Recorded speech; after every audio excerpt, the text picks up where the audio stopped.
One of the greatest behaviors required for sustained increase is humility.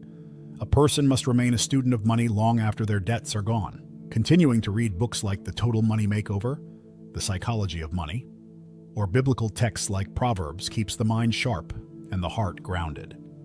In the American financial market, the wealthiest people never stop learning, adjusting, and evaluating. A believer must do the same if their goal is not just to make money but to steward it. Another essential behavior is intentional generosity. When God frees someone from debt, he expects their hands to open toward giving, tithing, serving, and blessing others. This is not optional, it is biblical law.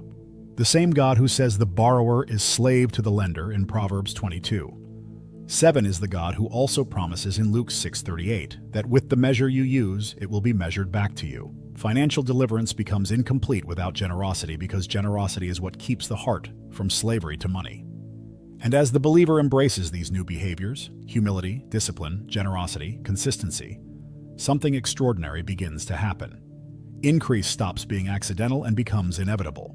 God begins trusting them with opportunities, ideas, open doors, and resources they once felt unqualified to handle. And as this shift unfolds, the believer realizes a deeper truth.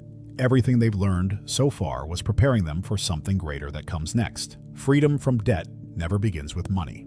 It begins with clarity, courage, and commitment. Everything you learned in this video is proof that God doesn't wait for perfect conditions to move. He moves when you decide to take ownership of the season you're in. Your strategy is clear, your steps are practical, and your foundation is now biblical. The only question left is, will you apply what you learned? Think about your future for a moment. How different would your life look if you followed these steps for the next 6 months? How much stress would disappear? How much confidence would grow? And how would your faith expand when you see God blessing the work of your hands instead of the chaos of your habits? Your next chapter depends on what you choose to do starting today. Write in the comments, "I take authority over my finances starting today."